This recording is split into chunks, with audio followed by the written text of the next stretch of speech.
itu di mana logikanya tuh. Nah, hal-hal sepele semacam itu yang sifatnya elementer secara akademis orang mulai ragukan. Nah, keraguan itu kemudian meluas bahwa nggak mungkin Gibran bisa nerangin banyak hal kalau tidak ada pembisiknya tuh, kira-kira begitu. Nah, itu kecurigaan itu juga kecurigaan yang legitim. Jadi banyak hal yang sebetulnya secara elementer itu salah pada Gibran, tetapi memang dia kuasai pangeran. Karena itu orang dari awal merasa oh, ini ya, si Gibran ini mestinya dia kalah sama Mahfud, kalah sama Caimin. Ternyata Gibran yang menang. Lalu orang kaget, loh kok dia bisa benar?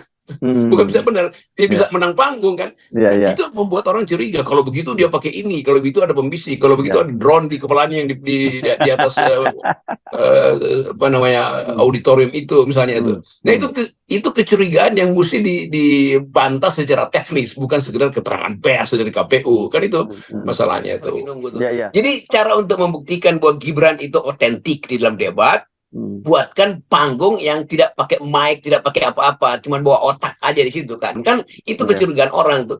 Jadi saya kira bagus juga untuk fairness, daripada Gibran kena gibah terus, kena kecurigaan terus, mending Gibran bilang saya bersedia untuk di kalibrasi di forum manapun. Kan itu lebih fair itu kan. Masalah juga menerima kejujuran dan berupaya untuk memulihkan kembali pengertian-pengertian dasar tentang etika publik tuh. Karena sebetulnya yang defisit di kita kan etika publik, sehingga publik merasa ya apapun yang Anda coba terangkan itu cuma pembenaran, bukan kebenaran. Iya. Ini saya kira tadinya pasti tim Paslon 02 ini merasa bahwa beban mereka itu lepas ketika akhirnya Gibran bisa menguasai panggung perdebatan kemarin. Tapi ternyata kemudian hanya sehari berselang dan terus berlanjut sampai sekarang, beban itu kembali bertambah lagi, dan ini Gibran juga akan bebannya untuk menghadapi debat yang kedua jauh lebih berat bahkan dibandingkan dengan debat pertama itu. Iya, saya perhatikan dari tim 02 ini kelelahan mereka untuk menawarkan racun yang udah disebar oleh publik pada Gibran. Itu berat sekali kan. Jadi detoksifikasi mesti dimulai dari Gibran sendiri. Gibran yang mesti bilang udah diam semua nih, gue buktiin bahwa gue bisa nih. Itu selesai masalah kan. Nah, itu yang sebenarnya ditunggu publik. Publik cuma ingin Gibran diuji,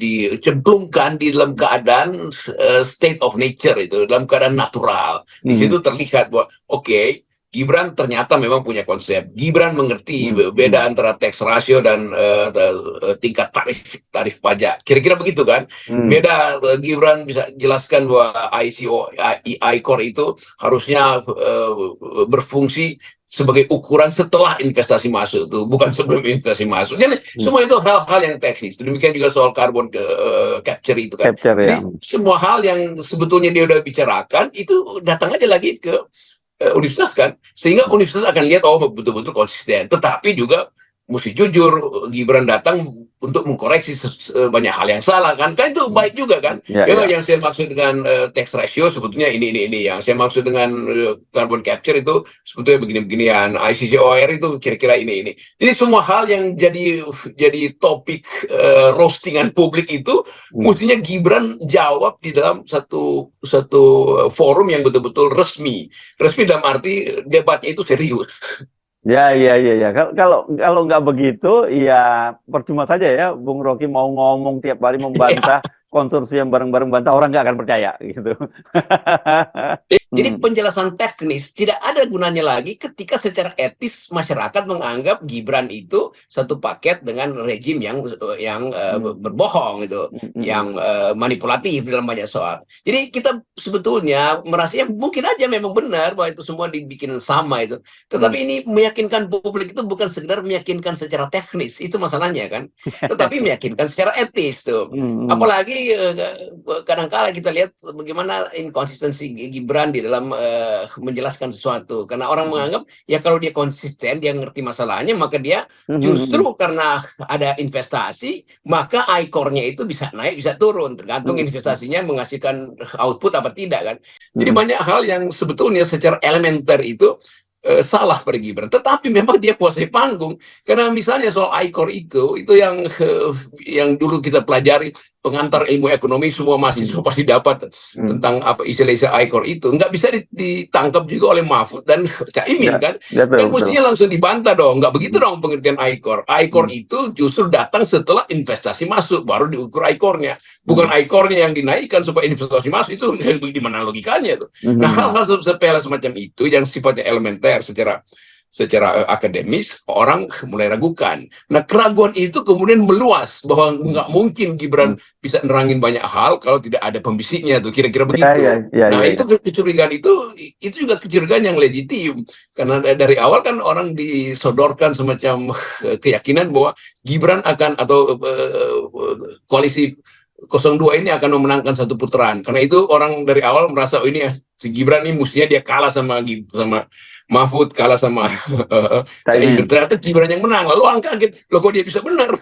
Bukan bisa benar, dia bisa menang panggung kan. Itu membuat orang curiga. Kalau begitu dia pakai ini, kalau begitu ada pembisik, kalau begitu ada drone di kepalanya yang di atas apa namanya auditorium itu misalnya itu. Nah, itu kecurigaan yang mesti dibantah secara teknis, bukan sekedar keterangan pers dari KPU. Kan itu masalahnya itu. Dan semua itu kan menunjukkan bahwa Gibran itu pidentik. Istilah pidentik itu artinya ingin pamer, tahu semua tuh. Dan bahaya dari pidentik ini, aktivitas pidentik itu adalah orang dengan mudah menemukan logika terbalik itu. Kan semua orang yang berupaya untuk pamer pengetahuan itu dia mesti hati-hati juga dengan logikanya itu. Begitu satu logika itu dikunci dan ternyata terlihat ketidakjujuran di dalam berlogika, maka orang akan anggap ya lu sebetulnya cuma pamer-pamer doang tuh. Jadi itu soalnya tuh. Nah, itu pentingnya misalnya debat-debat itu pakai versi mahasiswa aja tuh. Yang debatnya enak itu walaupun agak panjang waktunya, tetapi ada kesempatan orang untuk lihat bahwa ini otentik gak jawabannya tuh. Saya kira KPU mesti sponsori debat-debat di kampus, justru kan di situ yang paling jujur sebetulnya. Orang nggak bisa bohong di situ.